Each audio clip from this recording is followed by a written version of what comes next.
Hey, everybody. Yeah, it's me. I'm back again. It is that time of the week.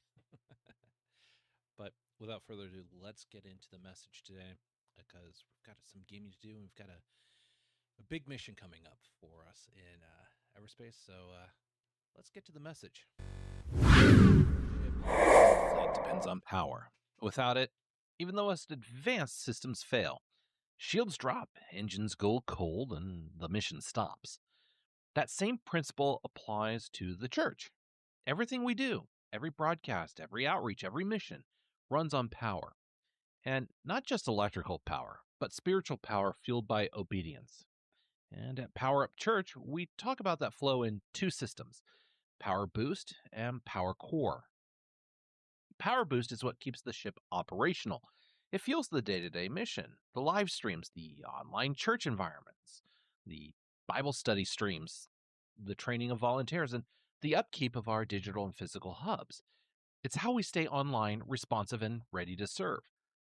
Power Core, on the other hand, is what carries the mission beyond our walls, beyond our scope, beyond just the internals. It's the cruise engine that funds our community center and church hubs, our mobile disaster repair relief teams, and our volunteer work student loan repayment program. Got to figure out a better name for that. But in reality and in all seriousness, it's about changing lives, not just maintaining systems, taking the light of Christ to the places that need it most. But both systems depend on one thing, and that's tithing. Unlike what many pastors and churches make you believe, tithing isn't a subscription fee or for spiritual perks. You're not paying for access to God's favor or keeping your account active in heaven's database. That's not it at all. Tithing is a divine feedback loop. God's design for keeping his church powered and his people connected. And when you tithe, you're not losing, you're returning. You're sending energy back to the source so the mission can continue. You're fueling both the power boost that keeps the local ship running and the power core that drives our long term missions forward. Without that flow, the church flickers, outreach slows, momentum fades. But when we give faithfully, the current surges and the mission ignites again. And this happens for other churches as well. It's not just here at Power Up Church, but we're using us as an example just to give you an idea of what this does. And when the mission ignites again, we can now have lives being touched by God, families finding hope, communities being rebuilt, students gain freedom from debt through service. The power multiplies outward. Tithing isn't about God taking something from you. It's about God doing something through you. It's not a transaction, it's a transmission. It keeps the signal strong between heaven and earth, between what we're given and what we give back. So before we jump into the debate about numbers or percentages, let's go deeper into the why. Because somewhere between superstition and stinginess lies the truth. Tithing isn't about paying to belong or paying to win. It's about powering the mission that brings life to others. And every captain knows power doesn't appear out of nowhere.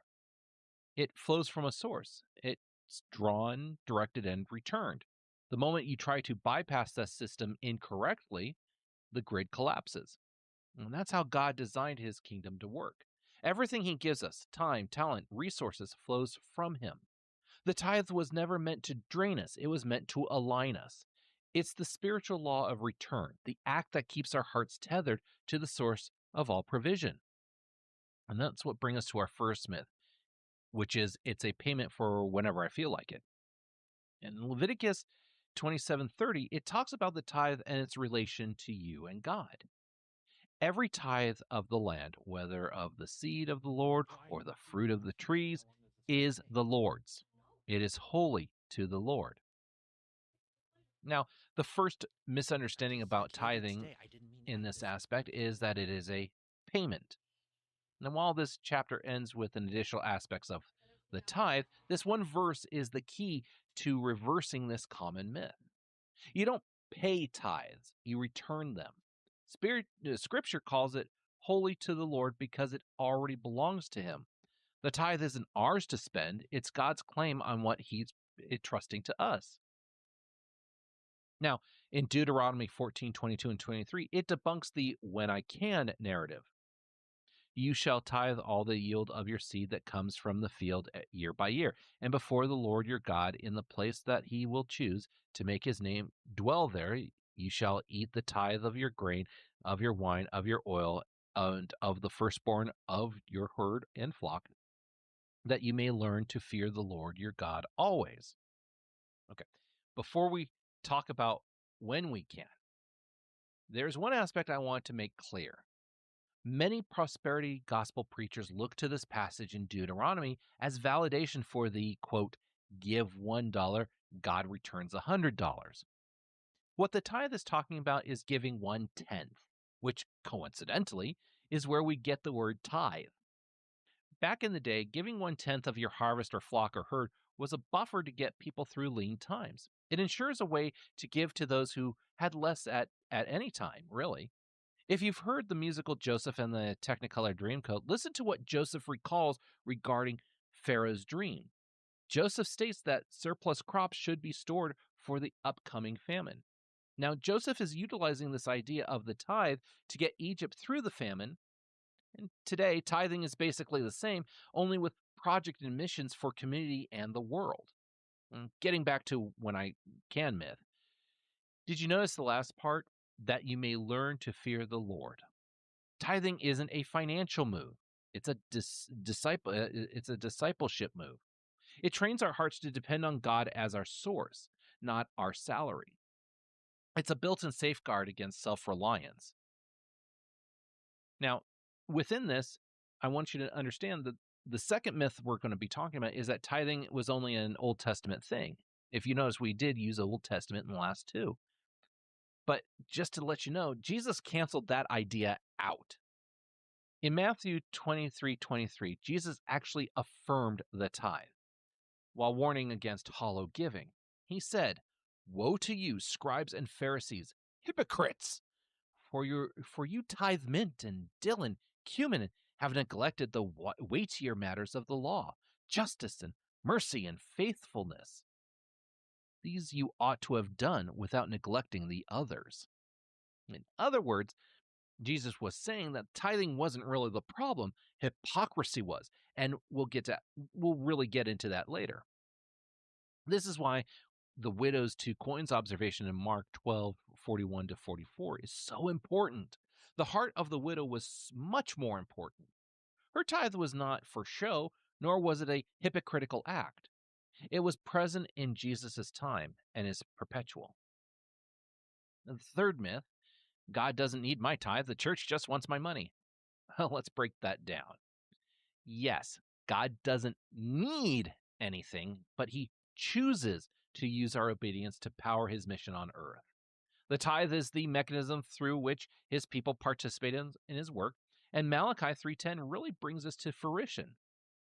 Bring the full tithe into the storehouse, that there may be food in my house, and thereby put me to the test, says the Lord of hosts, if I will not open the windows of heaven for you and pour down for you a blessing until there is no more need.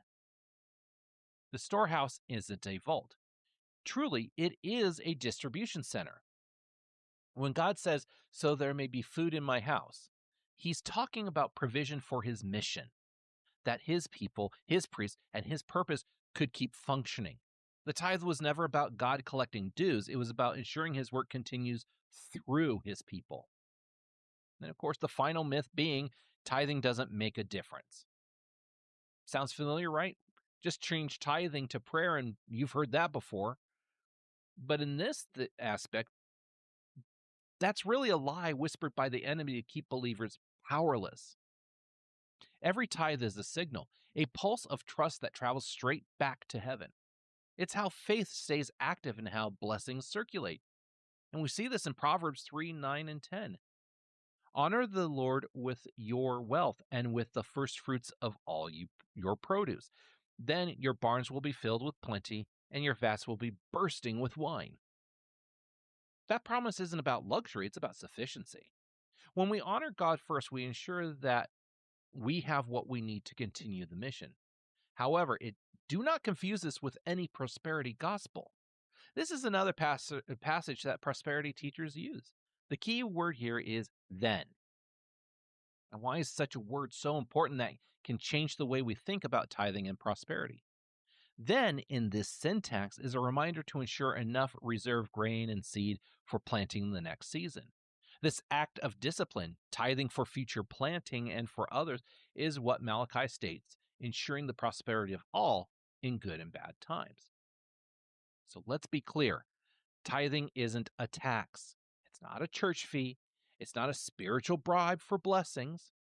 It's a heart posture. It's a discipline of dependence. It's the way believers acknowledge that every good thing flows from God, and returning a portion keeps that flow open. Tithing was never meant to be mechanical, it was meant to be relational. A continual reminder that the same God who provides the power also deserves the praise.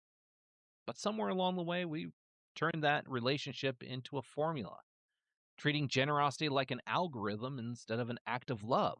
And that's where faith began to fade from the equation. Let's chart that next. And every fleet in deep space run on protocols. You follow them because the structure keeps the mission alive. But here's the danger. When the checklist becomes the captain, the heart of the mission gets lost in the hum of routine. That's exactly what Jesus confronted. Going back to Matthew 23, woe to you, scribes and Pharisees, hypocrites, for you tithe mint and dill and cumin and have neglected the weightier matters of the law, justice and mercy and faithfulness. These you ought to have done without neglecting the others. The religious leaders were following the coordinates perfectly, but they'd forgotten why they were flying the route in the first place. They had habit without heartbeat. Their giving was automatic, mechanical, and pretty much almost robotic. Like a system executing orders with no signal from the command bridge, no correction at all, if need be. And if we're honest, the same drift can happen to us. We start tithing with passion, graceful, on fire. We've heard that phrase before, connected to the source. But over time, the heart drifts on into autopilot. The habit stays, but the relationship cools. We hit transfer every month like we're paying another bill instead of offering worship. And that's not faith, that's just maintenance mode. The kingdom doesn't run on formulas, it runs on connection. God isn't impressed by perfectly timed deposits, He's moved by surrendered hearts. He doesn't want a mechanical loop, He wants a living circuit where love fuels obedience. When you tithe with heart, you're saying, God, I'm not just following procedure, I'm trusting you with power. It's the difference between a ship flying on manual override and one guided by its captain's voice. Habits keep you steady, but heart keeps you alive. Discipline maintains direction, but devotion determines destiny. That's what Jesus was trying to recalibrate for everyone. He wasn't dismantling the tithe. He was restoring the pulse. He was reminding his followers that generosity isn't about what leaves your hand. It's about what leads your heart. So here's the challenge for us as a fleet of believers. Don't let your tithe become a background process running silently in the system. Bring it to the forefront. Treat it as worship, not withdrawal. When you give, remember the faces, the missions, the lives powered by that faith. Let gratitude guide your hand. Because when the heart engages, giving stops being routine.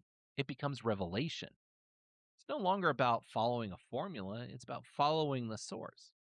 And when that connection is alive, When our giving flows from relationship instead of regulation, something powerful happens.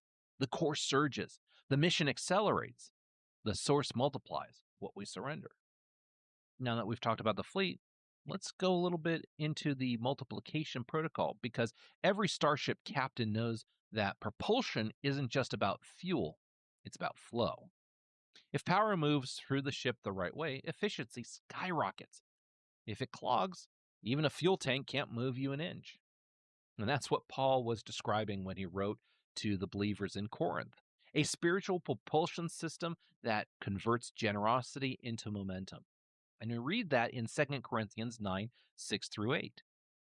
The point is this: whoever sows sparingly will also reap sparingly, and whoever flows bountifully will also reap bountifully. Each one must give as he has decided in his heart, not reluctantly or under compulsion, for God loves a cheerful giver. And God is able to make all grace abound to you, so that having all sufficiency in all things at all times, you may abound in every good work. One thing I want to point out: we're not always cheerful, especially when at church. Now, I've seen it, and probably you have too. What Paul means about being a cheerful giver is the same as the widow in Mark. The cheer is the heart fully involved in the act of giving. It is the want because it is right and good and not about emotion. This is why I say this section in the Corinth letter is heaven's engineering manual for generosity. Paul isn't describing a prosperity hack. He's describing divine propulsion. When your giving flows from faith, God doesn't just refill your tank, He upgrades your entire drive system. Grace begins to abound. Peace becomes your navigation. Purpose becomes your thrust. Well, think of it this way: the tithe is your ignition, but generous faith is your acceleration.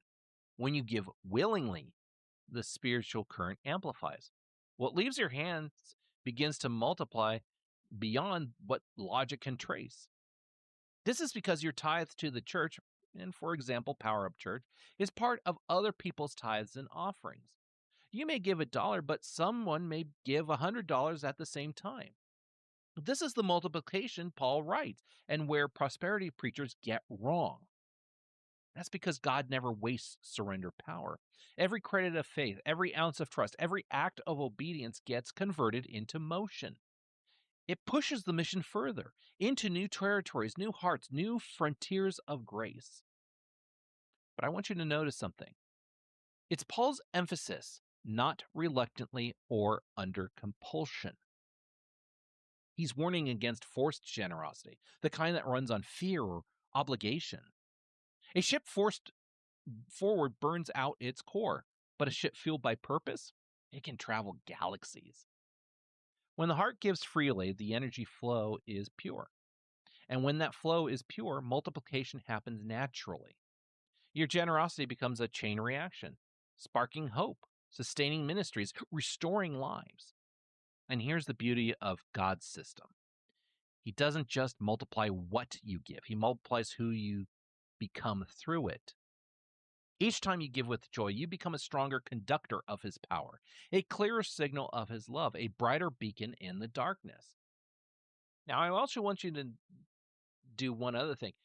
When you give, don't be like some people who are just going to, like the rich people in the widow story, do it for show. You don't have to do it for show. You do it because you want to. And when you want to, many times it's just, here's $1, here's that. And nobody talks about it. Nobody praises that. Even at $100, we're not going to be going and putting people on the show and go, hey, look how much this person got. It doesn't matter. You give what you give. And that's important because tithing isn't just about sustaining the fleet. It's about scaling the mission. Not subtraction, it's synchronization with heaven's math. The more you open the circuit, the greater the output. In other words, if you can give more, that means that we can do more as a church for people out there in the world. Again, it's not subtraction, it's synchronization with heaven's math, like I said. But none of this happens automatically. It requires a conscious choice to move from routine back into relationship, from compulsion to conviction. So, how do we keep our hearts aligned with that kind of power flow? It means to take manual control again and reclaim the true purpose of tithing. Many pilots know autopilot is a great gift, but it's not always a guarantee. You can hold your course across galaxies, but it can't set your heart for you. If you engage it without checking your purpose, you might arrive safely, but far from where God called you to go. Tithing works the same way. There's nothing wrong with putting your tithe on a schedule. It can create rhythm, consistency, and accountability, like a ship running steady through open space. But even autopilot requires an initial course correction sometimes. It only works when the pilot sets the direction on purpose.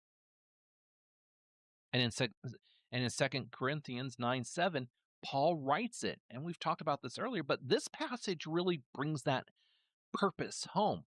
Each one must give as he has decided in his heart, not reluctantly or under compulsion, for God loves a cheerful giver. Paul reminds us that giving must be a decision of the heart, not just a system of the wallet. It's not wrong to automate, but it is wrong to disengage.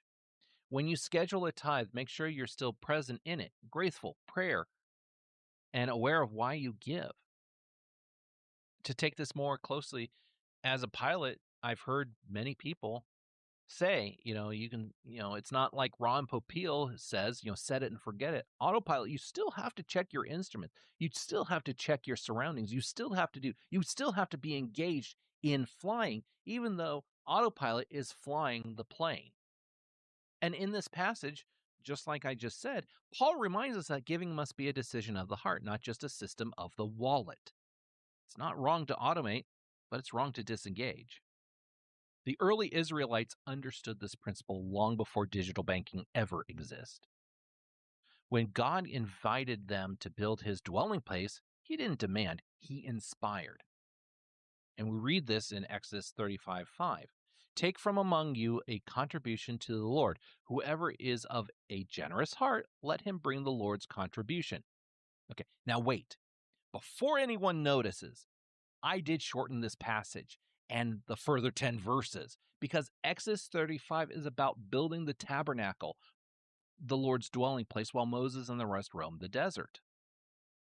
I shorten it because I am making a much stronger point about the offering. It wasn't about the size of the offering. It was about the spirit behind it. God wanted generosity that came from love, not law. And that's why Jesus praised the widow who gave her 2 small coins. And I'm going to give you the cliff notes here because we're going to look at Luke 21 through 21 verses 1 through 4. Jesus looked up and saw the rich putting their gifts into the offering box, and he saw a poor widow put in 2 small copper coins. And he said, "Truly, I tell you, this poor widow has put in more than all of them, for they all contributed out of their abundance. But she, out of her poverty, put it all she had to live on." And again, yes, I'm using Luke for this part because truly it is the Cliff Notes version of Mark. That being said, again, the widow didn't give because she had to. She gave because her heart refused to be disconnected from the source. That's the heart of tithing. It's not about how much you give, it's about how much trust you attach to what you give. And here's a key truth many miss: 10% is not the default, it's the design maximum. It's the upper limit of full devotion, not the mandatory minimum for belonging. Some can give that much consistently, others are growing toward it. God doesn't bless percentages, he blesses posture. And we see that in 1 Chronicles 29:9. Then the people rejoiced because they had given willingly, for with a whole heart they had offered freely to the Lord. David the king also rejoiced greatly, gratefully too. That's the energy God responds to: willing, joyful, wholehearted giving. If you notice, even King David, a man with faults as well, but with wealth and power, also rejoiced with his people. He contributed with the people because he did so willingly and wholeheartedly. So if your giving ever starts to feel like a drain instead of a delight, That's your indicator to flip the manual override. Pause, pray, and realign. And the best way to do it is to ask the Holy Spirit, am I giving from love or from obligation? Is my heart still on this mission, or am I just running a system? Because when giving becomes mechanical, and many of us have felt that way, joy leaks out of the reactor. But when giving is intentional, the entire mission lights up again. Peace flows back into your heart. Gratitude powers your perspective. Purpose hums through every decision. So, yes, schedule your tithe if that helps your discipline. Let it run like a steady orbit, but never let it become a mindless orbit around yourself. You need to stay engaged.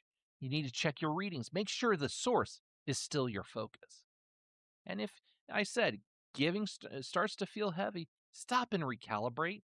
God doesn't want his people burdened by the act of generosity. He wants them liberated by it. The moment you give out of joy again, you'll feel it. The core will surge because tithing was never meant to be a transaction. It is a transmission, a live two-way signal between you and God that says, I am still connected. I still trust you. I am still in this mission with you. So how do we keep that connection alive every day in a world that keeps trying to drain our focus and short our joy? That's where we come to the weekly challenge. You've heard this. And every mission requires a checklist, plan of action, or whatever you wish to call it. Even the most advanced ship in the fleet has to stop, run diagnosis, make sure its energy is flowing where it's supposed to, and check off the boxes where it says, yes, we're good to go. And that's what this whole section is about, making sure your generosity this week is flowing from the right source and towards the right purpose. Because when tithing becomes more than a transaction, when it turns into a transmission of trust, everything starts to change. The systems come back online, the heart beats rhythm with heaven again. This isn't always a guarantee at first, but you'll start to feel it. So before we charge into another week, let's check our gauges. Let's realign our hearts, and let's make sure the power we give off is still coming from gratitude and not obligation. And the first thing we do is run a systems check, as you would. And you ask yourself, why do you give? Every pilot has to know why they're flying. For airline pilots, it's basically, I have to get people from point A to point B. Okay. And there are recreational pilots. But with recreational pilots, why are they flying? For the fun. It's why they got into flying in the first place. Same thing for yourself. Take time this week to ask yourself, am I giving because I love God or because I'm afraid not to? If your giving has slipped into routine, pause and reestablish your motive. Remind yourself that tithing isn't about maintaining favor. It's about maintaining connection. And that's important. The connection's more important. Like we said, God loves a cheerful giver. And God isn't going to give you more favor if you give more money. Okay? Doesn't work that way. This is not the prosperity gospel that a lot of preachers out there are getting and then driving around in $100,000 Bentleys. Now, second, adjust the power flow. Give what you can, not what you can't. The kingdom doesn't operate on guilt. There's pastors that operate on guilt, and we've seen that before, especially recently. But if 10% feels like a burden, slow the engines, recalibrate. Give at a level that keeps your joy alive, not your anxiety. Scripture calls 10% the maximum expression of trust, not the mandatory price of admission. What God wants most is a willing heart, not a drained reactor. Moving on to the third part is check your autopilot. Schedule it, but don't forget it. I know, opposite of what Ron Popeil. Schedule it, but don't forget it. There's nothing wrong, again, with setting your time to run automatically, but make sure your heart isn't running on autopilot as well. Each time it's sent, stop and thank God for what he's entrusted to you. Remember, autopilot is only as good as the pilot who sets it. Make every scheduled gift an act of worship, not withdrawal. Fourth, monitor the mission. See what your giving powers. Every fleet has two types of energy systems. The reactor that keeps the ship operational and the core drive that sends it farther than ever before. In the same way, your generosity fuels both far and near missions. And you get to, and here at Power Up Church, you get to choose one or both. But first, let me go into what a Power Boost gift is. A Power Boost gift, man, that's hard sometimes. But a Power Boost gift to Power Up Church is a one-time charge, just one time. It's not ongoing. It keeps the local systems online, our broadcast, worship, training, tech, and communication links. Now, a Power Core commitment is a monthly connection. It powers the long-term missions, the community centers and church hubs, the mobile disaster relief teams, and the volunteer work student loan repayment program. And yes, we're going to figure out a better name for that that's shorter. You can choose one or both. While both are vital to the mission, you determine where the commitment goes. And unlike a recent pastor, like I said, who's rebuked a follower for not giving $2,000, we care for you to give joyfully, not out of obligation and with a set amount. Now, while there are set amounts in the Power Boost system, if you need to adjust it, you can adjust it as well. We're not going to, if you say to us, well, I can give $100 a month, and all of a sudden you say, well, I can only give 10. We don't care. If you give, and if you tell us, hey, I have to stop giving because it's really draining me, that's fine too. We're not going to be upset. We want you to be whole as well. Because if you're feeling bad about having not giving, that's again not giving out of joy. That's feeling like obligation. And as we say about that, recalibrate and figure it out. And like we say, it's not about pressure or percentages. If you can only sustain one, that's perfectly fine. If you can sustain none, that's okay too. If you're able to do both, that's incredible, but only if it flows from joy and not strain. Just remember what we said back in the second goal. Give what you can, not what you can't. God doesn't bless burnout. He blesses balance. What matters most is that your giving, whether one time or ongoing, is done with a full heart and a clear purpose. Because every credit given in faith keeps this fleet flying. And every mission powered by that faith pushes light deeper into the dark. Finally, calibrate your joy. Gratitude is your reactor fuel. Nothing keeps a heart in sync with heaven like gratitude. Before you give, again, pray, or for the first time you give, pray, God, thank you for letting me be part of what you're powering. A single sentence realigns your spirit and restores your joy. And here's the catch here. Don't just use it as a routine example. Again, put your heart into that prayer. God, thank you for letting me be part of what you're powering. Put emphasis in it. Make it feel. If you don't feel it, stop. It's not worth the dollar, the $10, the $100. It's not worth it. You need to stop and realign. Now, that single sentence will realign your spirit and restore your joy if you feel it. It turns the act of giving into an act of worship, a moment of connection that keeps your heart and your mission alive. When we give like that, willingly, wisely, and with wonder, the current never fades. The source keeps flowing. A mission keeps advancing. And the church stays charged with the kind of energy that transforms galaxies of hearts one life at a time. So let's keep the power flowing, not from pressure, but from purpose. Because what we return to God doesn't just sustain his work, it sustains all of us. Now, I'm going to leave you with this final thought. Every journey begins with power, but only continues through connection.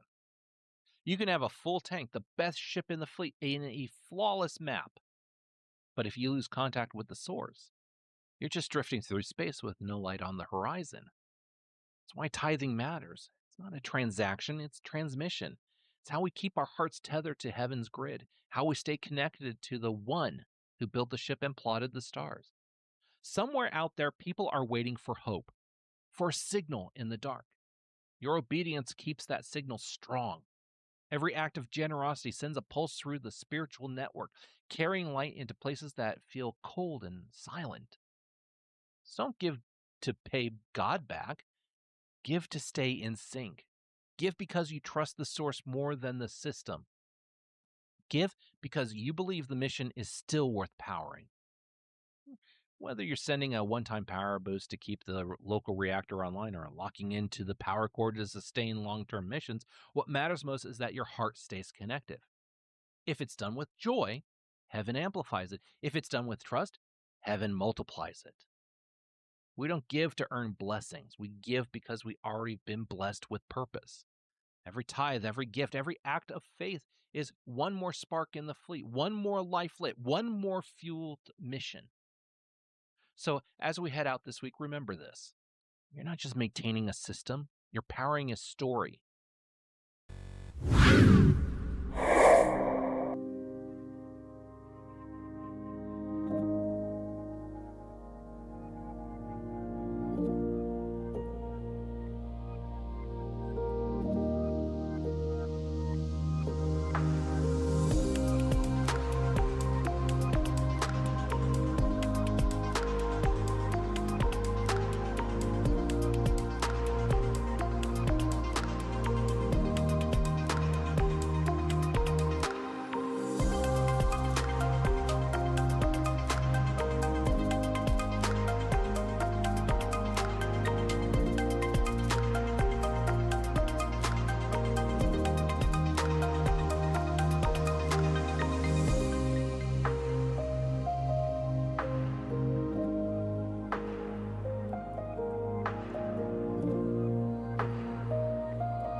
Let's shall we?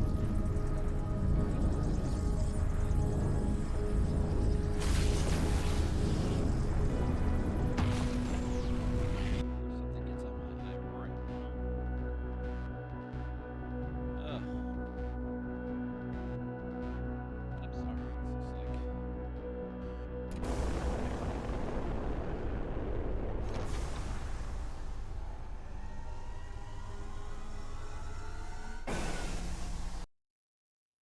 It's just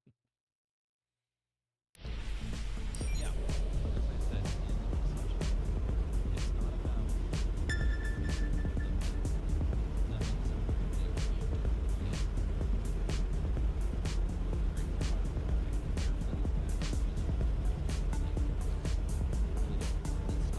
it's not about because if you're not active, some people have found out that money's not going to where they wanted it to go, and they've been donating for. Mr. Roslin? I'm Maya. This is Prescott Quarantine Inspection. Could you dock at BRI Labs? Is there a problem? What? No. This is a business opportunity. Please? Okay.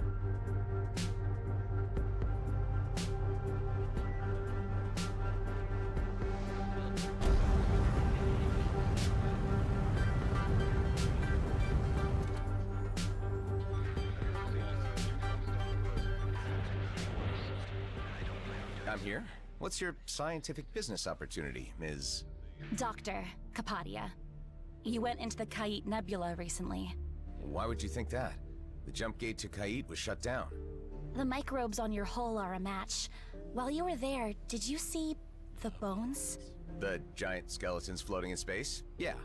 BRI plans to investigate that extinct species, but, well, Okar War, Redeemers, Jump Gate locked down. So 30 years on, this unresolved file got handed to me. I need to get to the Kait Nebula and scan those remains. You don't need my permission. Go ahead. What I'm asking is, would you be my guide? A bodyguard, Redeemer, shooting pal, pew pew? Is BRI paying? I'm a busy guy. I have a discretionary budget. I think they meant it to cover food and fuel, but safety is important too, right?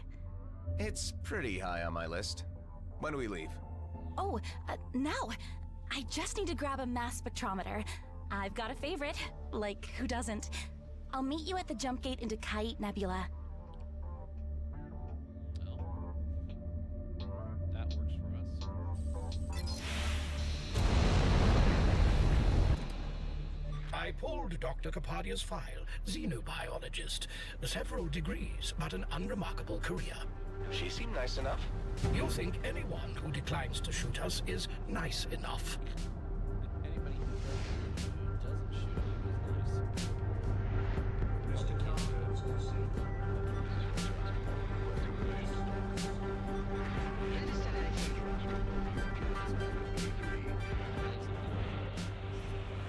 I'm looking for a certain item. I was hoping you could help me. Let me see. Nope, we no longer have it. It already shipped out to Central Repository on Damaris Starport. What's that? Anything we have in stock that doesn't sell is taken into the repository until it's destroyed. Can't keep everything here. Could you help me track it down? I think I've already given you enough information.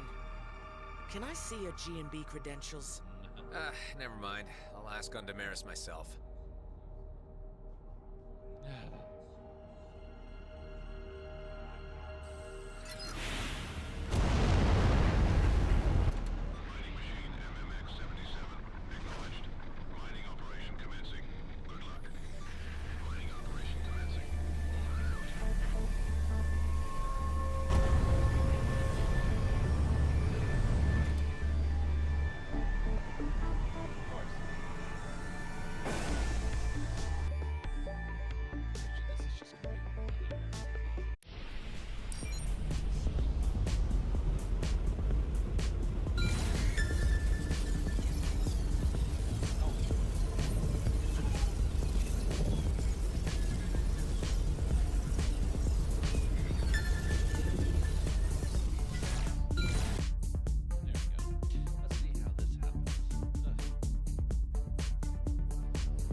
I believe an item I'm looking for has recently arrived on the starport in the latest G&B shipment. Here are the details. Well, the item in question is expected to arrive today, but you are a little too early. All right, I'll try again later.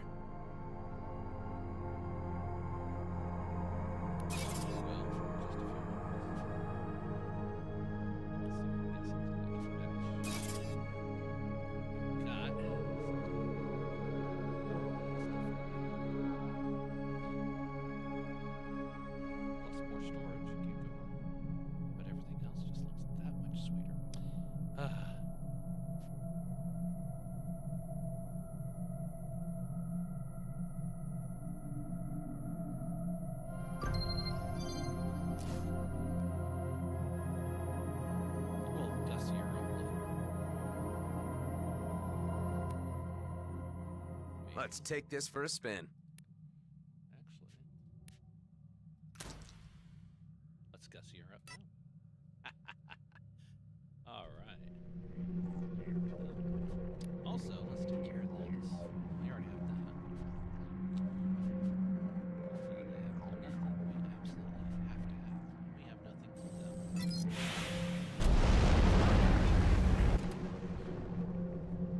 Hey, Hive. What are the chances that the component Kala's looking for is on that freighter? I see no other log of a G&B cargo freighter from Prescott to Damaris in the recent time window. In which case, this automated shipment must contain the item in question. Well, if I was good, I'd just wait till it's docked and start negotiations. If I was good.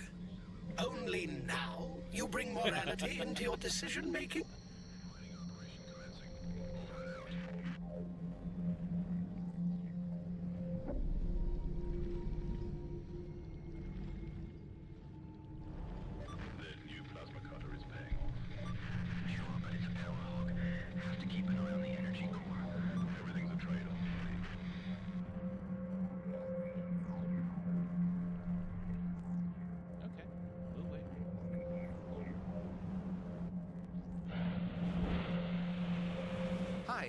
Could it be that the item I'm looking for arrived with the freighter that just docked here? Oh yeah, the item just came in and has already been scanned for inventory.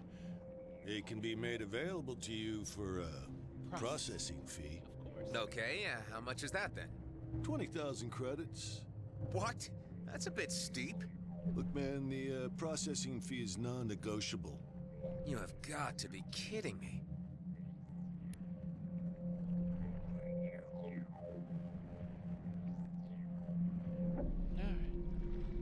Astralway robbery. I've been fleeced. Hope this is worth it. I have already warned you about the high unlikelihood of a satisfactory outcome to this folly. A satisfactory outcome to this folly. But shut up. Only 2 more components left on the list for Kala's experimental tech. And yes, this ship is really costing me a bunch. All right. You're good. Let's get out of here.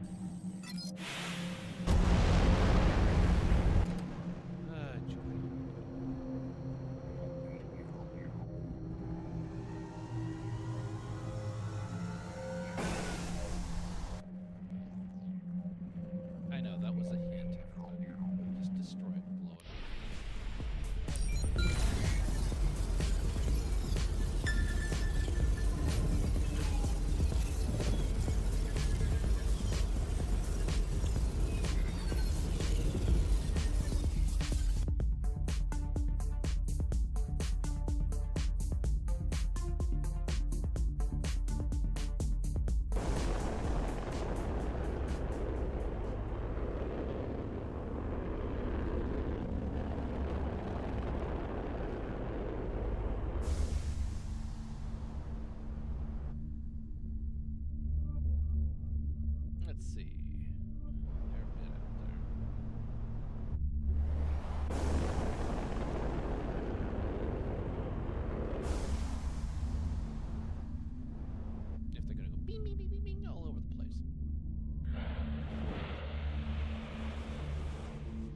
Your unsteady docking procedure gave me some cause for concern.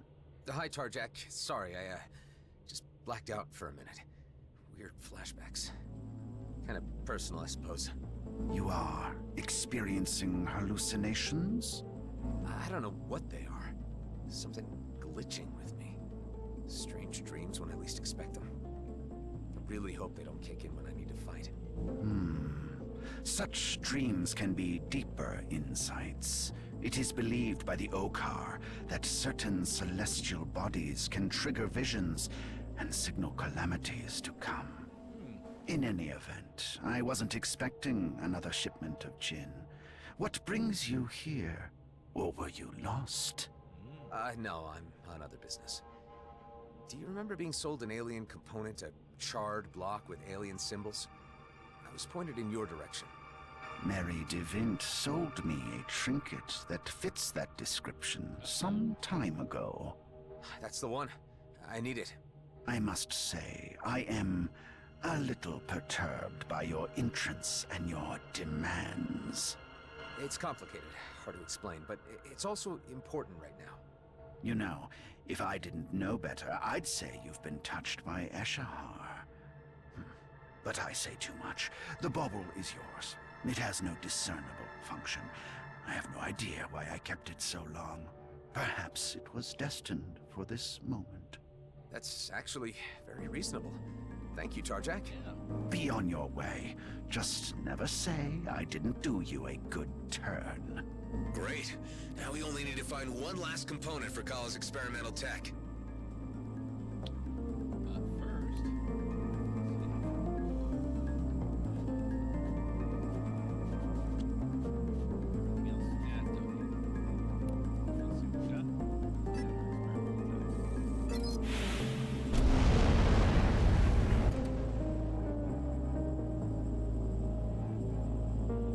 More Redeemers coming at me.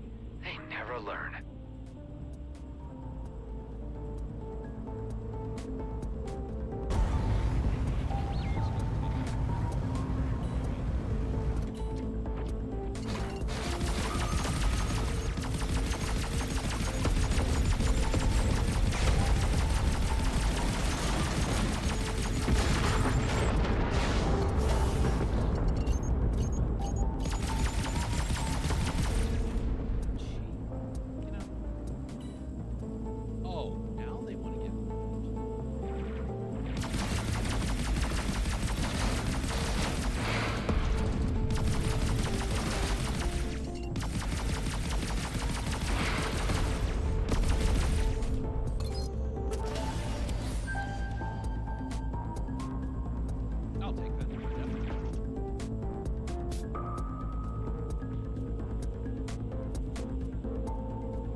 Ugh.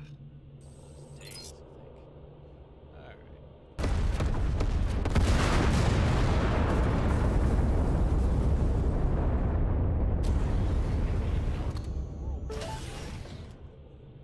Well.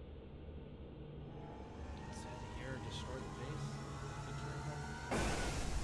Mosey on to the other side quest.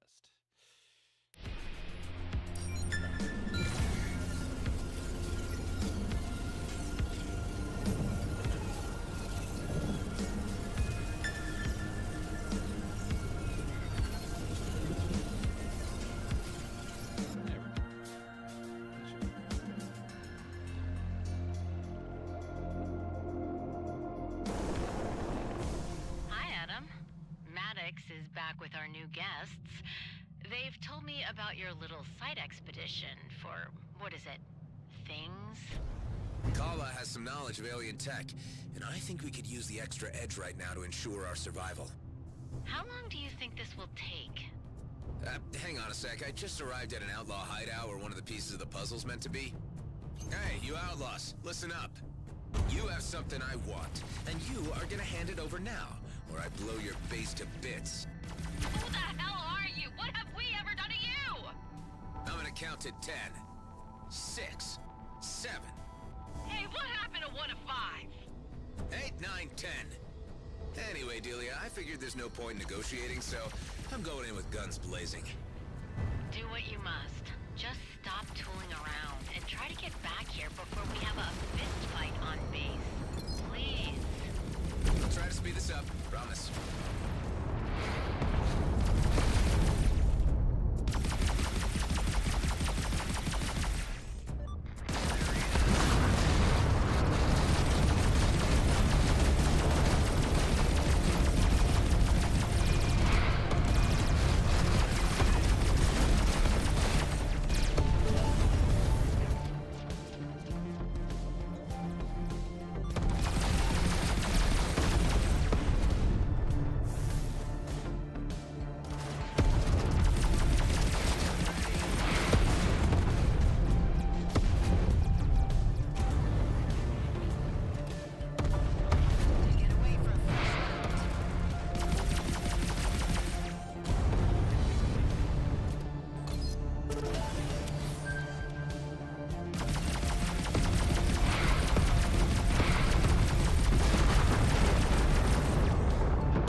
Time is a construct. Outlaw killing time, doubly so.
The station's core is now exposed.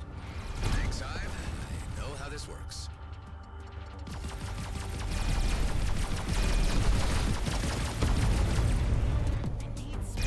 More space.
It appears the Outlaw station has jettisoned its entire inventory.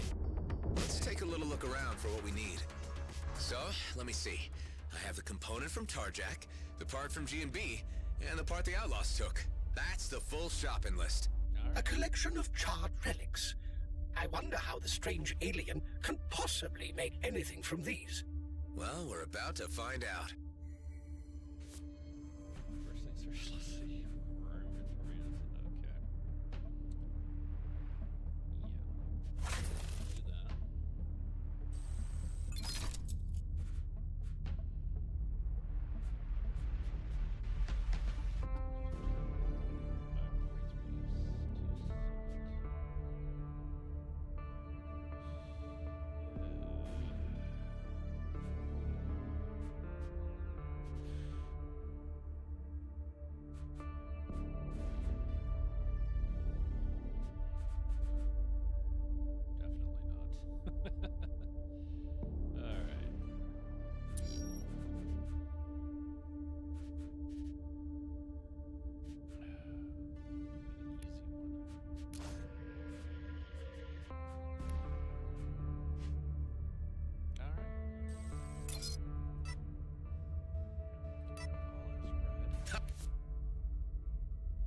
Got what I was looking for. Took longer than I expected. Maddox will be furious. Yes, he will. I thought Furious was Maddox's default mode. All right.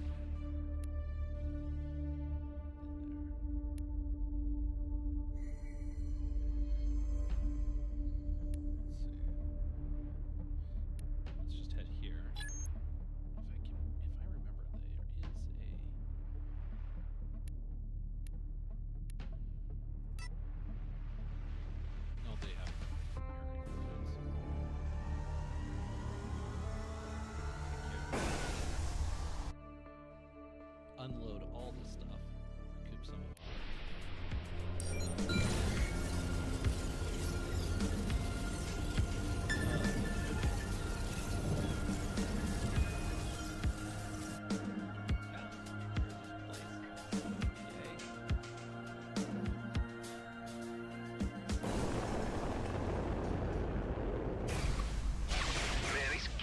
harvesters are absurd.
Alright, that cleared that.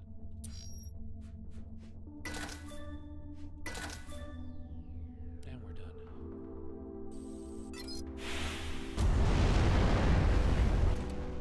Alright, now.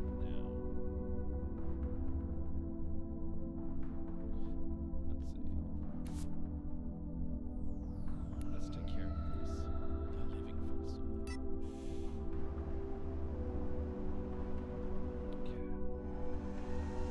The living fossil.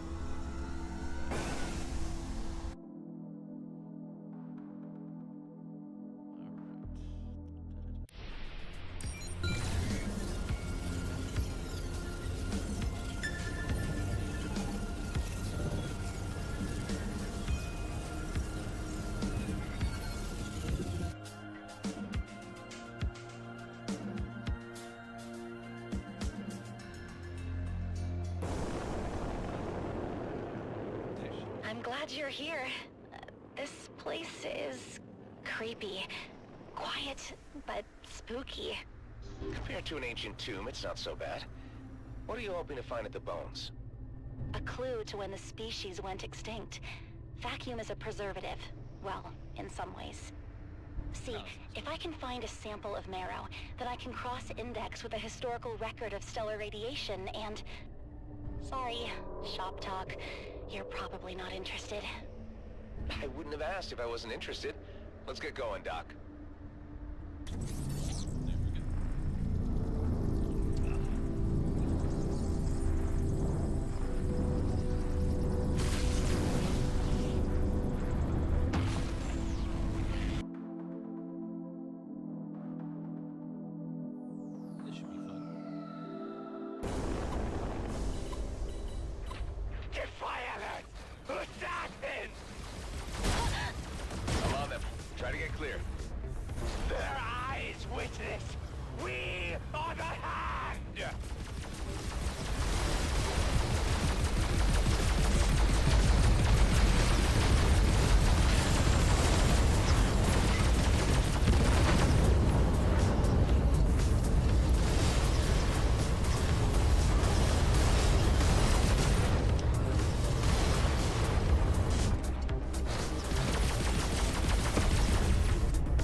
was the last.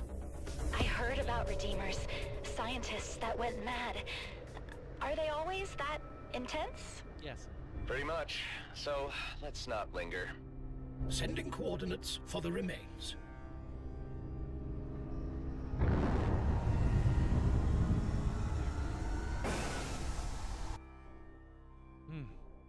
Let's hope it's...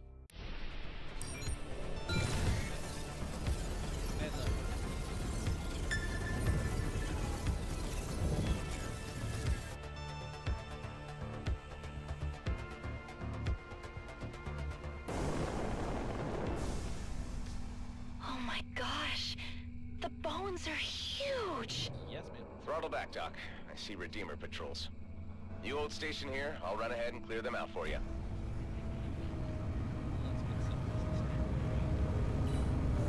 The spoilers! Tarnishing the Avatar! All are needed! All!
I don't see any more of them.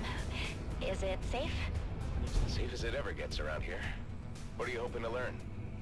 I'm looking to establish a timeline. When the cluster was first colonized, there were rumors of megafauna in Kite Nebula, leviathans. Sounds like a drunk spacer's tale, but... But giant skeletons!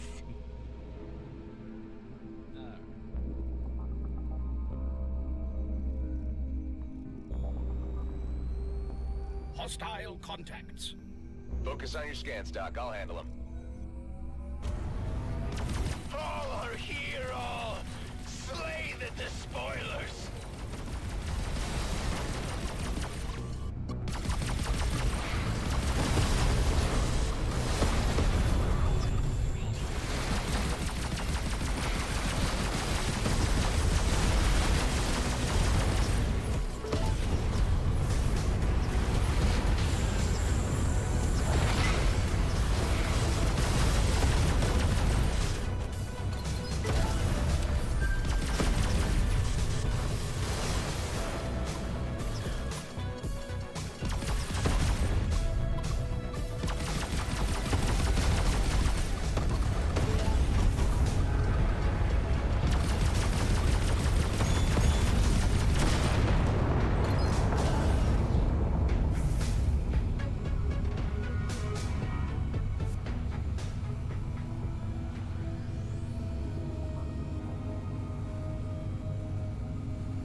New contacts. Redeemers.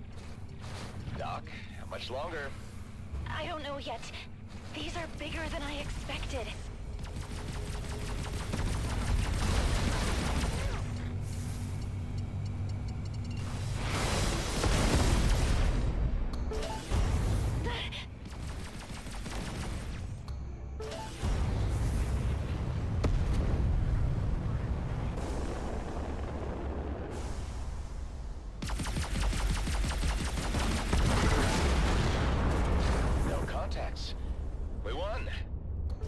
entire system is controlled by Redeemers. To claim we won would be flagrant exaggeration. Pessimist? Objective fact. Mr. Roslin, come see. Cutscene time.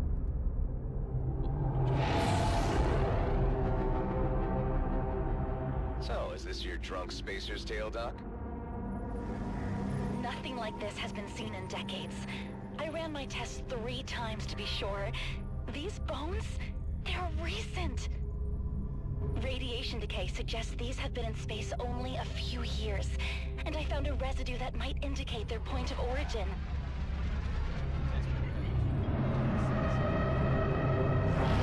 I have a hive unit aboard.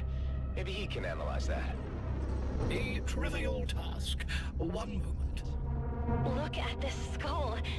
This creature might have had the highest mass brain seen in nature.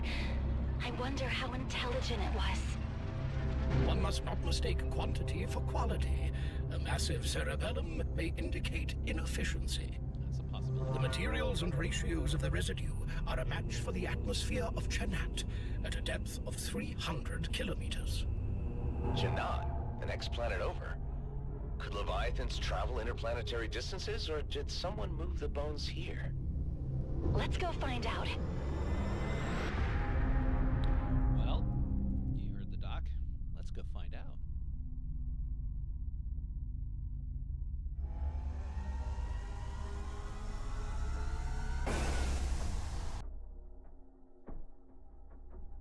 Joy.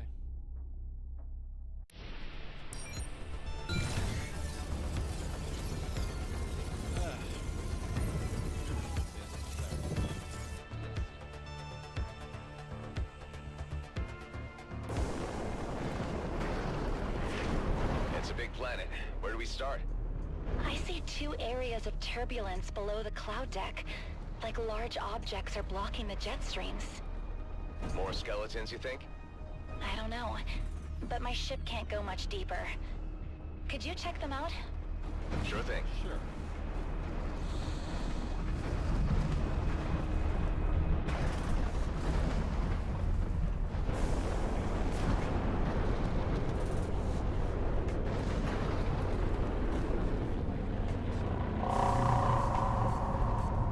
What was that noise? The turbulence subsided as you approached. Did you see anything? The flock of winged creatures. Did you copy that signal? What signal? Play it back for me. Replaying transmission.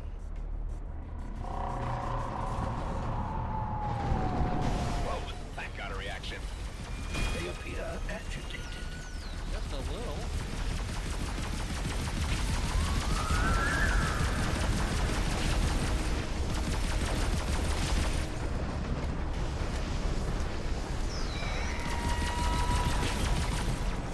Doc, that signal drew more flying critters. They swarmed me. The cloud grazers. Why would they react so violently? Let me check that other area of turbulence you saw.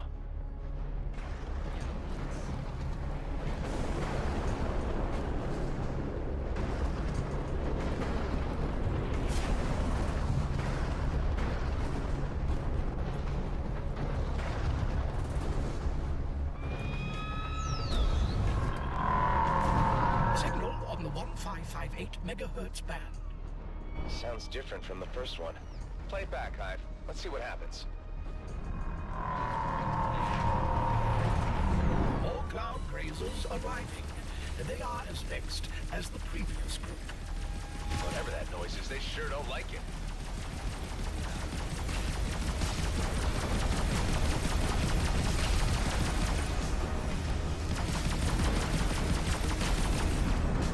That's the last cloud grazer. Dr. Kapadia, can you detect any more turbulence down here? Doc, you copy? I have lost her transponder fix. Give me a marker for her last position.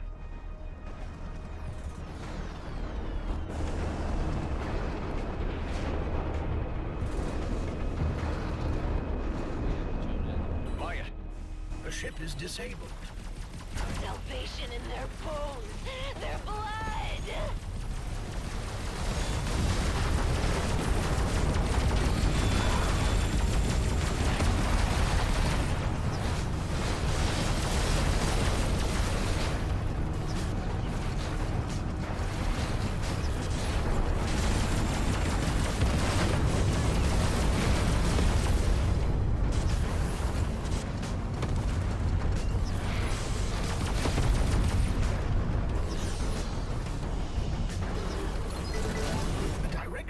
paltry reward for your endeavors. Have you satisfied your thirst for combat yet?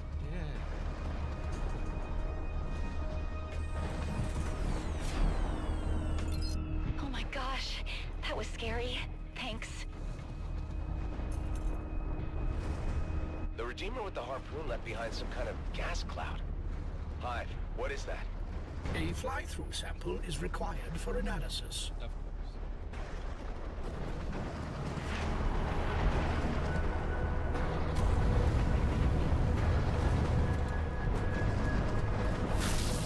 Gas is a musk secreted by cloud grazers, pungent but harmless. Why would Redeemers collect that? Why do Redeemers yell at clouds? The screamy guy showed up when you replayed the second signal. I think they were hunting whatever makes it. If I may, the transmissions patterns suggest intentional composition. So the radio bursts were saying something? They were communicating something. Communication is not necessarily speech. One cannot translate birdsong into words. Fine. Can you tell us what they communicate? In time. The shooting scared off everything within 100 clicks. Let's relocate and try again.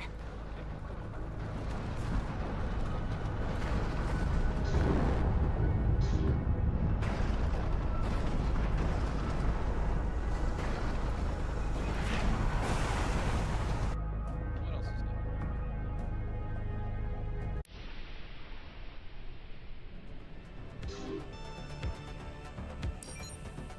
Yes, I get it.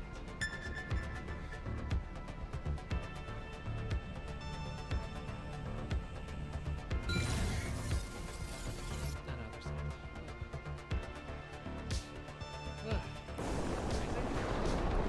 See any of those anomalies here, Doc? Maybe. Deeper, less distinct. Plenty of cloud grazers, though. Redeemers again. Wait, don't attack. Let me try something. It worked! Suck it, screamy guys! You got the Cloud Grazers to attack? How? I bounced the first signal off the Redeemers. Made it look like it came from them.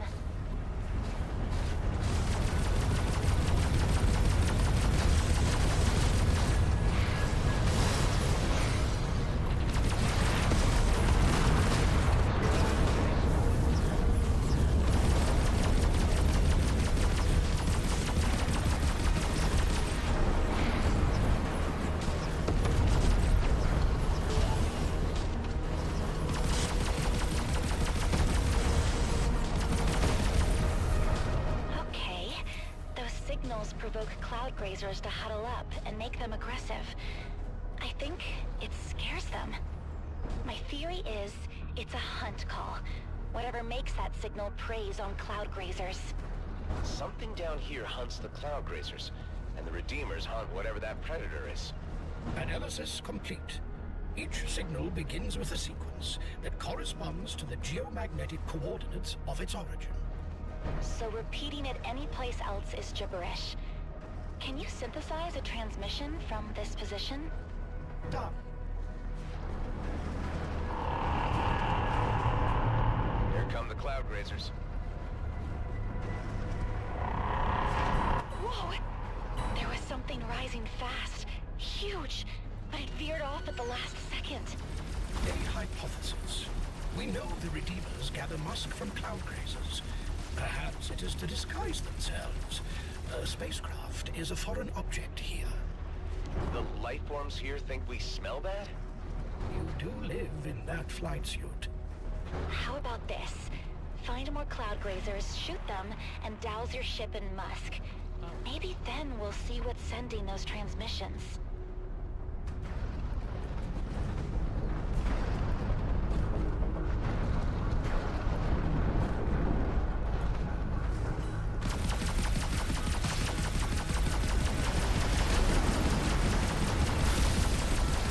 Nasty stuff.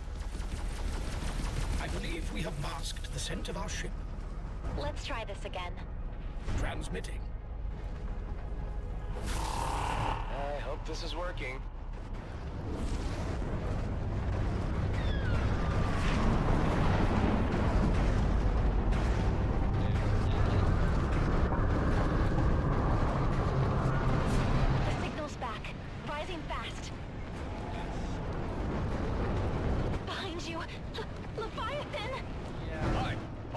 engines. No! Scrap! Mr. Roslin?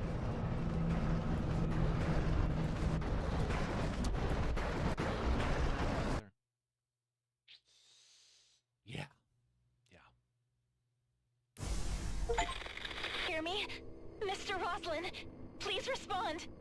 Doc, I'm in the Leviathan's intestine, I think. Seriously? Can you send me a video feed? Done. Oh my gosh! I can't believe we found an actual living Leviathan. What an opportunity! Yeah. Opportunity, sure. How do I get out of here? Felt the same way. If you upset its tummy or poke the right autonomic reflex cluster, maybe it'll spit you up. That's how most critters work.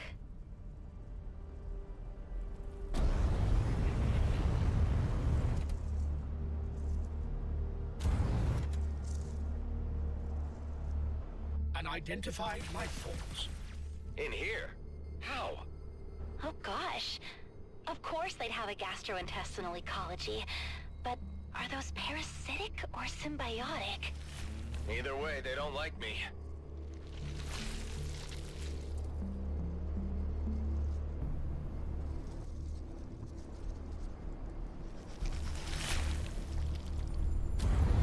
There are electrical pulses traveling through those fibers.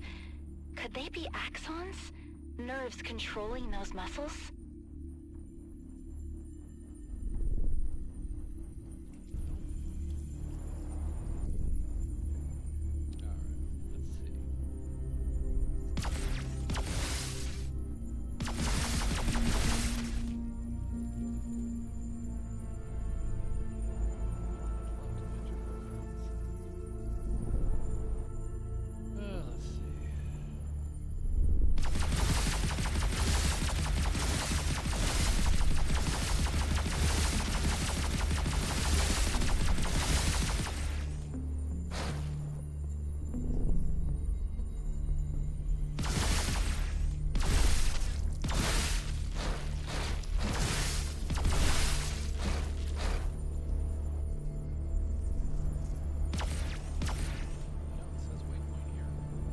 Doc, the path forward is blocked.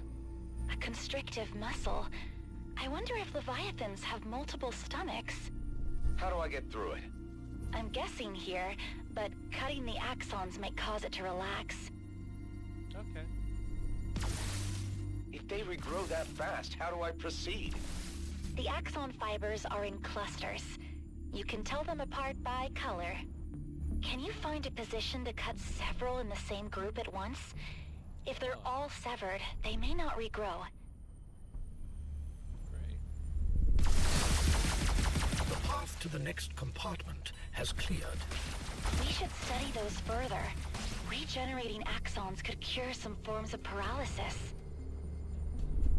Yes, let's go further.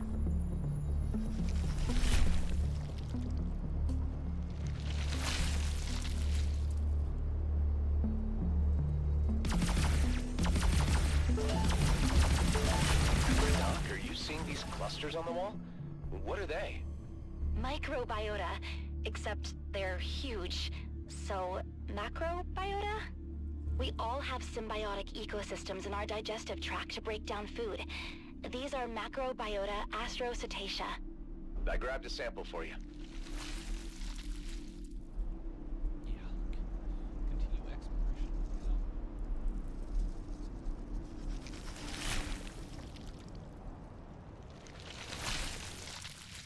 Oh, really?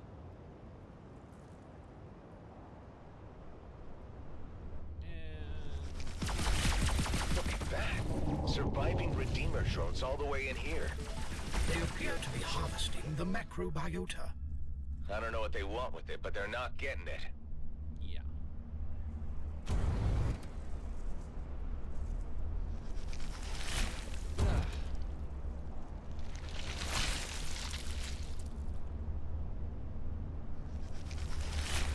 Oh, look! A nacreous accumulation. I didn't expect that. What? Is that dangerous? It is a composite of organic and inorganic materials, formed in response to irritation caused by a foreign object. There may be more further in. Maybe entire pearls? Pearls. I know what those are. So, pretty valuable?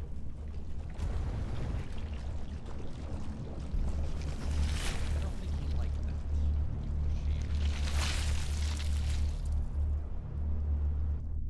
Oh, lovely. I hate to. The papillae, I mean, the wavy limbs growing out of the wall. Could you touch one? Shoot it, or bump into it? Sure, if you want. Leviathan twitched when you struck the papilla. Sorry, the wavy limbs. I see muscle activity up and down the tract. I think they trigger its gag reflex. If you hit those too often, it'll vomit you up. Or sneeze you out. I don't know which. I mean, you'll want to get out eventually. Just, not yet. Got it. No touching the big wavy limb things until I'm ready to vacate. I'm forwarding my diagnostic data on how agitated the Leviathan is. You'll know when he's about to spit you out.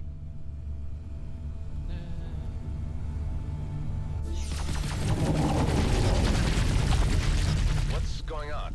The Redeemers are back. They're attacking the Leviathan. Doc?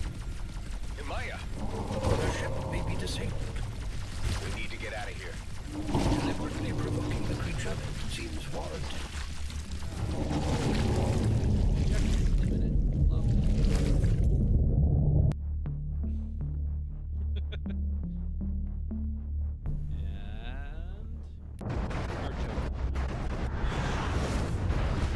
Restrain the beast. Lift it beyond the sky, into the purity. Let its breath be taken, and the carving begin. Stop! These creatures are endangered. Probably. Stabilizing. Now! Mr. Roslin! Horizon locked.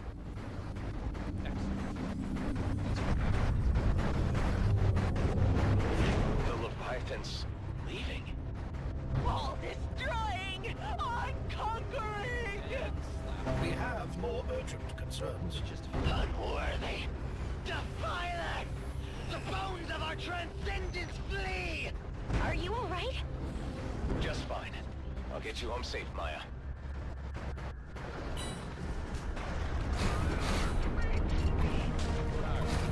They were going to haul the Leviathan into space. It would suffocate. The only hunting method possible for the Redeemers. It is too large to kill with conventional ordnance.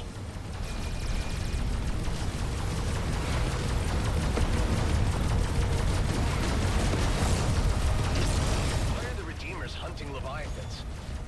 Even if they cared to explain, I doubt their motivations would make sense to us.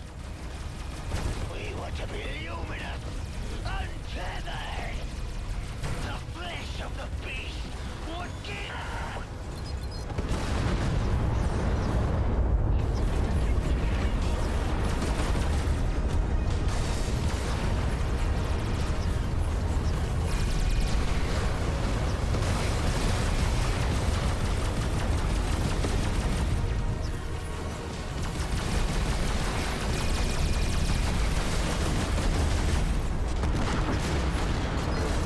Banked.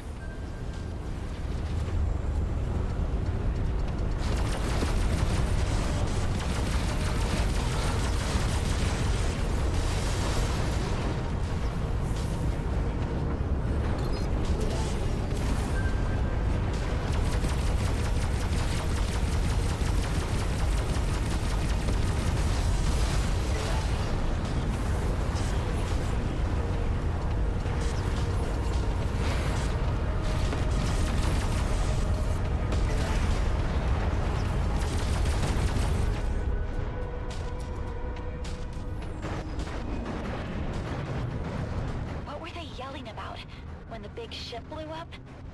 They thought something found in the Leviathan would let them transcend? A fantasy of lunatics. They don't need to kill them. They could have flown inside and left, like you did. It wasn't that simple. The Redeemers may still harass the Leviathans. However, that tractor vessel was required to hoist them into space and suffocate them. Look, we just discovered an extinct species. You should let people know. I already sent our files over Eterna. To BRI, Colonial Fleet, the Okar, anyone who could protect them from hunters. Even if Leviathans aren't intelligent, if they're just... oh gosh.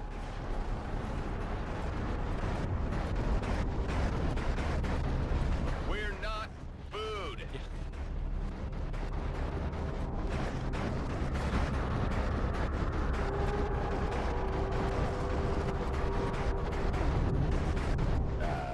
You're welcome? Remarkable. That was the greatest thing I've seen in my life. Oh, I already have a response from BRI. They want me to report to the bioplant facility here in Kait Nebula. Wow, a modern facility on the frontier of exobiology. Have you ever been there? I'm sure it'll be great.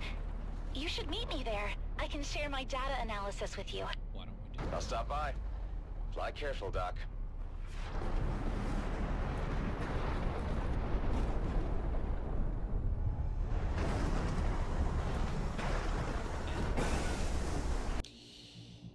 Once we land, take care of everything. We'll take our break. I know. Wow.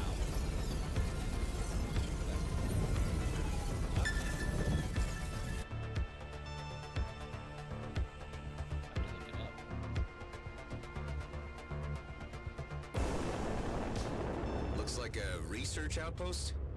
You are correct in your assumption. It is called BRI Bioblood. I guess those tanks are where they store specimens? I wonder how they cope with those religious freaks in the same neighborhood. Let's pay them a visit. Hi, Mr. Roslin. I was just...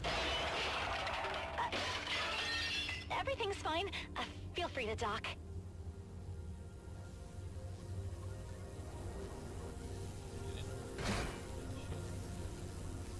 We'll figure it out.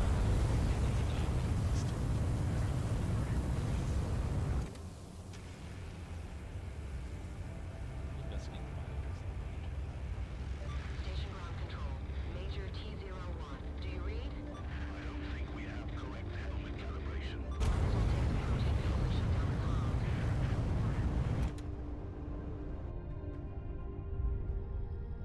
There we go. This place is not in great shape. There's only 3 other staff, and Redeemers stole most of their equipment. Want me to escort you back to Prescott? No. If this is what it takes to get BRI looking at Leviathans, I'll do it. Now that I can identify their transmissions, I see them all over Chenat. Sounds like you're gonna be busy. Yeah, but listen, BRI approved a study program. I can guide that remotely from here. The thing is, I need someone in the field to perform biopsies on living specimens. From inside? You want me to get eaten again? Yes, for science. You can harvest macrobiota, and if you find anything else valuable, I can help you recover it. I don't know, Doc. But I have a regular research stipend now, not just lunch money. Oh, that's good. I can subcontract you. All right, if I have time when I'm passing through Kait Nebula. Yes! I've got some field equipment to help. It's a little homemade, but it should work fine. First, a container to store excess cloud grazer funk for later use. Second, plans for a musk ejector. It'll attract a Leviathan on use. I'm setting up a network of observation satellites over Chenat. When I see jet stream turbulence, I'll call you. Just what we need. Oh.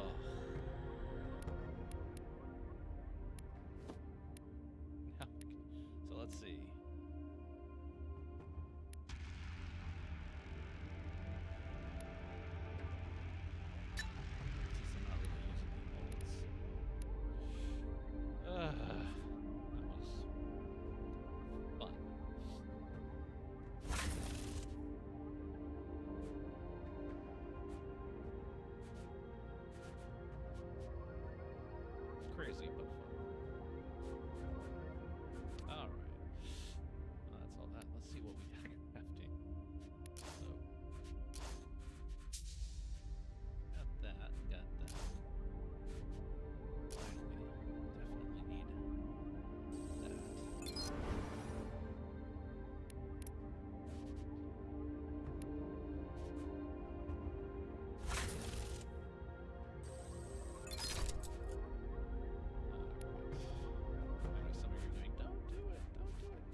take our first break, like I said. Wow, that was a little more fun than I expected. So, we'll be right back at about 10 after the hour. And we'll see what's going on over at our home base.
to the main mission.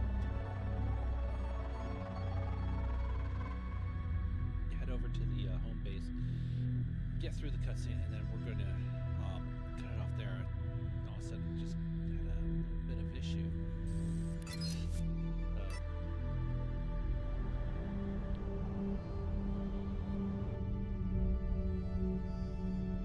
I heard you've been mining in the Insidium sector. Found anything worth sharing? Back to Yes, actually. That's what I do. The usual titanium stuff. and go from there.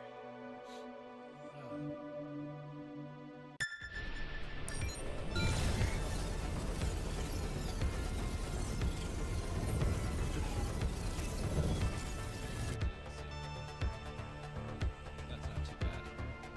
Knowing that.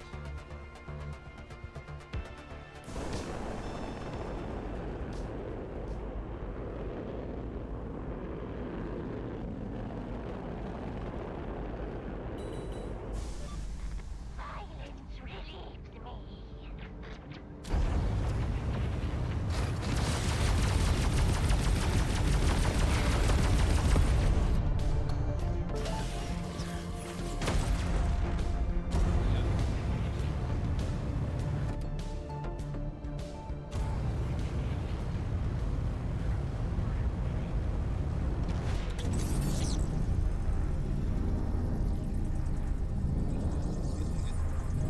Whatever. But also, if you checked our X profile, we've been getting some serious strange transmission. So, continue investigating.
There's an anomaly on Shanat.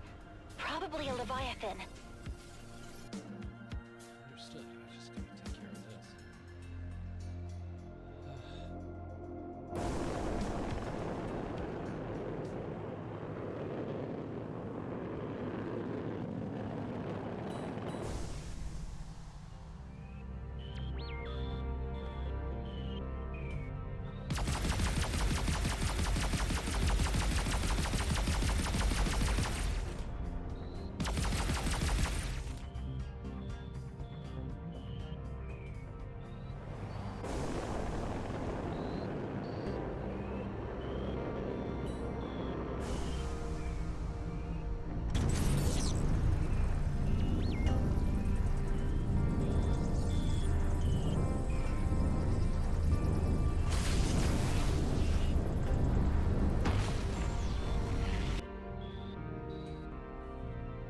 So, again, our teams are investigating, seeing who it is or what it is, whatever. Hello, Adam Roslin.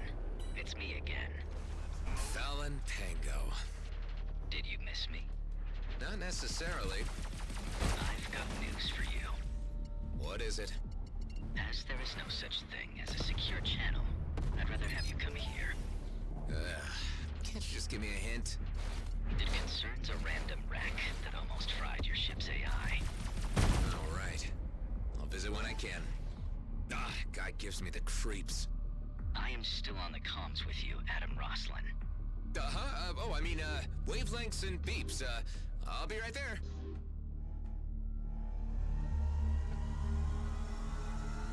Do that for next time.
Kala, I got everything.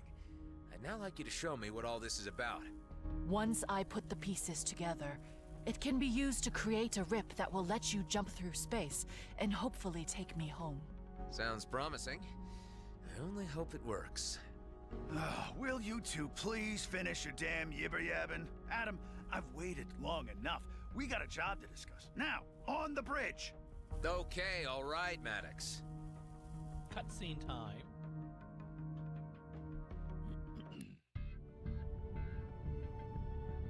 So, you've all met Kala by now, who will be staying with us until she finds her way home. It is an acquaintance to meet your pleasure. Almost. Yes. Well, now we have Eduardo here. Maddox is able to give us an update on the job at hand. Viridium! A veritable mountain of it. Just sitting in a comet and waiting for us to scoop it out of the sky. I've been waiting for this thing to come around for a long time. Finally, all the pieces have fallen into place. Eduardo, would you do the honors? There it is. Drink it in. Revisiting us in the DMZ after 15 years. One freighter load would be enough to make rich men, women, and whatevers out of each of us. Only problem is that it's still a heck of a long way away, and might take some time to get there. Oh, hello. Our freaky little lady likes to play with maps. There, and there. Well, what do you know? Looks like our dearest new addition found us a shortcut already. I knew she'd be useful. Considering she's not from this cluster, that's fairly impressive navigating. I do not know these stars, but I quickly find my way around. Interesting. Well, I'd like to propose we head out as soon as... I'm afraid I must object. You cannot carry out this mission. You do not understand the importance of Eshahar. Say, who, what now? This comet cannot be interfered with. I ask you to allow me a moment to explain. Now hold on there, mister. What is it, Tareen? What's the problem? What you see is an opportunity. What I see is something sacred to the Okar. Eshahar is of spiritual importance. Oh, here we go. Always the same. It's sacred to us, scrap from you damned Okar. I mean, I don't see the big problem with taking one little freighter load. No, I implore you. Okay, hold on, everybody. Tareen, you don't seem to understand what this payday would mean for us. The riches from this comet is the ticket home we've all been waiting for. Eshahar is a holy comet. The Okar would not send a simple squadron to protect it. They would see its defacement as an act of war and send its entire fleet. Your actions are of bad portent, and the consequences could echo beyond anyone's control. I hate to say it, after everything we've gone through, but I think we need to take Tareen's warning seriously. Whoa, now, I've waited too long for this to be held back by some Okar superstition. But we don't want any reason to start a war with them either. I think I should at least investigate this. Maybe it's time to talk to Commissioner Hawk. I suspect she knows more about this than she's been letting on. Tareen, if you're right, this may be more explosive than any of us realize. What I saw in Vesna. The artifacts, the drilling equipment. It's all connected. Stay on the base until I get answers. If the stakes are as high as I'm guessing, I don't want anybody jeopardizing things. You want to reveal our whole damn plan to the fleet? I didn't say that. I said I wanted to enlist her help. We might be teetering on the brink of a conflict that could wipe out the DMZ. Until I know what's happening, Maddox, stay away from the comet.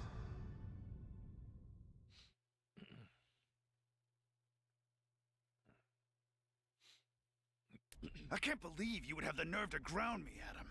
You know what this job is worth. 15 damn years I've waited. Even if there's the slightest possibility that Tareen is right, we can't take the chance of an all-out war in the DMZ. What do I care about another damn war? That's my fortune out there. I've waited too long for it already. Well, you wouldn't have gotten further than Avonrest without me. Consider that until I return. Hive, patch me through to Commissioner Hawk. Oh, it's you. I gave you this private connection only for extreme emergencies. This is important. We need to talk. It's about a comet. Not on the comms, if you please. No telling how secure even fleet frequencies can be. I am closing in on the demarcation line with the DMZ. I'll send you my coords. Meet me there as soon as possible.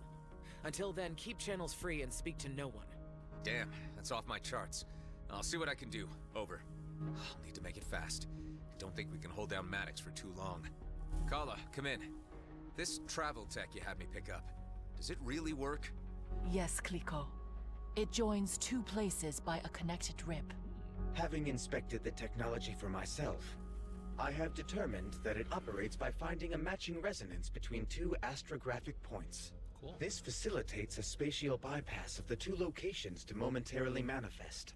The mechanics, I am still endeavoring to computate. A spatial bypass. Interesting. If true, this could get me to the Commissioner faster. How about we try this thing out? If you're ready, let's begin. Hey, Adam, are you busy? Am I busy? You mean other than the epic ongoing drama somehow always pitched on the edge of war, everyone's lives at risk? Yeah, other than that. No. Not really, I guess. Oh, good, thank you. Really, thank you. Because I was wondering, not that I want to be any trouble, but if you happen to have some time... What do you need, Alec? It's my kids. They're on my mind. Are they in trouble? Usually, yeah, but nothing to worry about. Evic's a mechanic, and Eric's a pilot, and then there's Emic and Edic and Efik. Oh, and of course, Epic and Ezik, who have kids of their own now.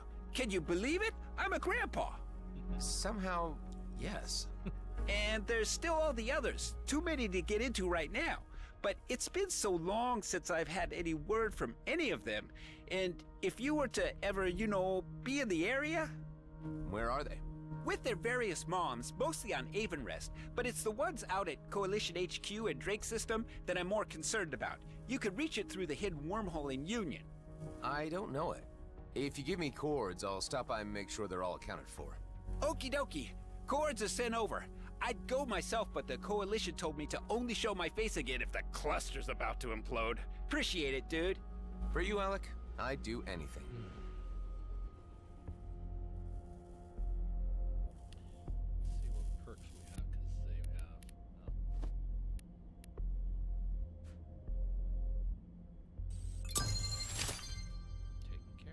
Fire it up, Kala. I'll radio you from the other side. Are you really about to offer yourself up as a guinea pig for an untested technology? This is insanity. Nothing ever gets accomplished by not taking chances, Hive. True. You can tell when you can fly through by the sparks. Sounds fancy. Let's do it.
But as I said,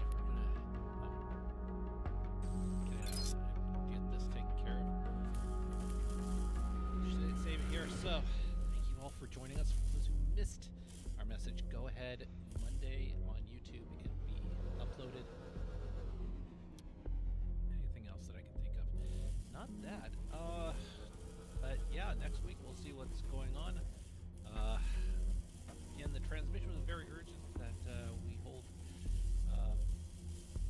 the 2nd of November.